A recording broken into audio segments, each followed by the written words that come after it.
All right. Is it much ado about nothing? Ohio State ranks second, or is first that much more important?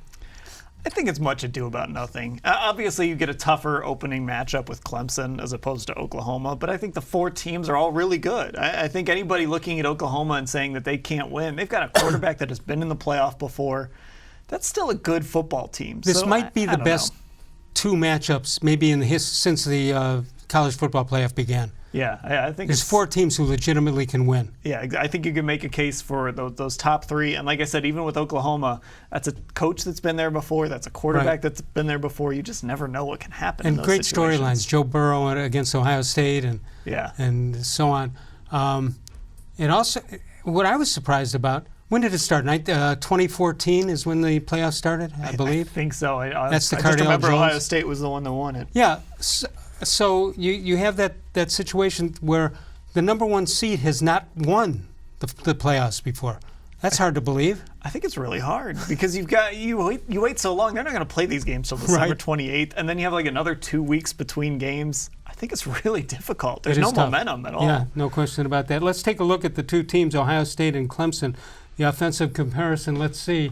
Pretty close stuff. Ohio State 48.7 points per game. Hey, by the way, some of the teams that look like not very good teams on Ohio State's schedule, they turned out Miami, for example. Yeah. A couple of those teams. Cincinnati. Cincinnati turned out to be really good. I mean, Wisconsin is a really good football team. Penn State obviously is very good. That schedule turned out to be tougher than I think a lot of people gave them credit for. How about this 14 turnovers for each team? Ohio State only one turnover as far as interceptions are concerned. Let's take a look at the defensive comparisons and see what we've got there.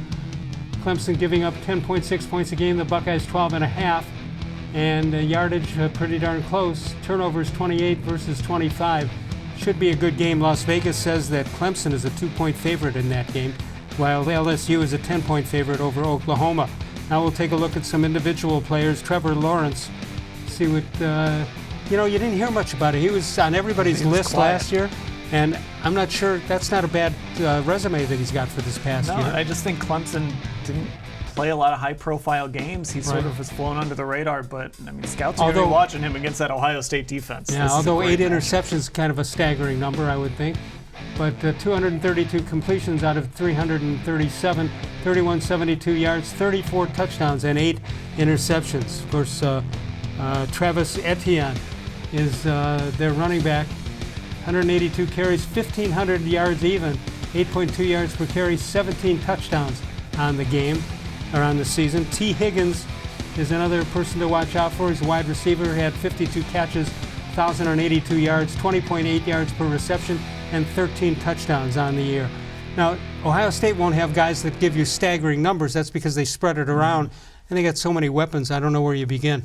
Yeah, but everybody knows about the quarterback. Yep. We saw what Dobbins was able to do running the football in the Big Ten championship game. I think what you love about college football is maybe week to week it can be a little bit of a grind with the mismatches, but you get to this stage, I mean, it's just talent on top of talent just going against each other. It's a lot of fun. It is fun. In Ohio State, I've said it before, I'm not sure what's better, the offense or the defense. I mean, we've seen good offensive teams from Ohio State, good defensive teams. I don't think we've ever seen anyone that combines the two like this. Yeah, and the exciting thing too is Justin Fields is going to be back next year. Right. So you're going to have an opportunity to really build off of whatever he does in this playoff. And you don't always get that opportunity when you're at a school that produces quarterbacks. And we know, obviously, Joe Burrow couldn't even find playing time at Ohio State. It's so an to have a guy unbelievable be able story. to come back It's an unbelievable story. Yeah.